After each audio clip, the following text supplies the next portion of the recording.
নিরামিষ দিনে একঘেয়ে পনির ছেড়ে বানিয়ে ফেলুন কাঁচকলা কোপ্তাকারি। নিয়েছি 3টে কাঁচকলা, 1টা আলু, মটর ডাল বাটা, ছোট আলু, কাজু বাদাম, গোটা গরম মশলা, ভাজা মশলা, গরম মশলা, ঘি, সাদা তেল, ধনেপাতা কুচি, টমেটো কুচি, লঙ্কা বাটা, আদা বাটা, কস্তুরি মেথি, হলুদ, চিনি, কাশ্মীরি মির্চ, জিরে গুঁড়ো, ধনে গুঁড়ো ও নুন।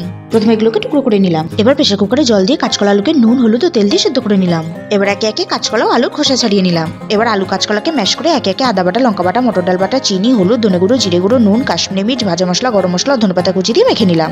এবার এখান থেকে কিছুটা নিয়ে চ্যাপ্টা করে এর মধ্যে গর্ত করে কাজু কুচি দিয়ে পাকিয়ে নিয়ে হাতের সাহায্যে চ্যাপ্টা করে নিলাম। এবার কড়াইতে তেল গরম করে কোপ্তাগুলোকে 2 পিঠ গোল্ডেন কালার করে ভেজে নিলাম। এবার আলুগুলোকে নুন হলুদ দিয়ে ভেজে তুলে নিলাম। এবার তেজপাতা, লঙ্কা, জিরে, গরম মশলা ফোড়ন দিয়ে দিলাম, আদা কাঁচা লঙ্কা বাটা। এবার কষিয়ে নিয়ে টমেটো কুচি দিয়ে নেড়ে চেড়ে দিলাম হলুদ গুঁড়ো, কাশ্মীরি লঙ্কার গুঁড়ো, নেড়ে চেড়ে দিলাম টক দই। নাড়তে নাড়তে তেল ছেড়ে দিলে দেবো ধনে গুঁড়ো, জিরে গুঁড়ো, ভাজা আলু। এবার কষিয়ে নিয়ে জল দিয়ে নেড়ে চেড়ে ঢাকনা দিয়ে ঢেকে দিলাম। এবার কোপ্তাগুলো দিয়ে দিলাম। এবার মিশিয়ে নিয়ে দিলাম কাঁচা লঙ্কা, কসুরি মেথি, গরম মশলা, ঘি ও ধনেপাতা কুচি। সবটা মিশিয়ে নিলে রেডি কোপ্তাকারি। গরম ভাতের সাথে কোপ্তাকারি খেতে লাগে অসাধারণ।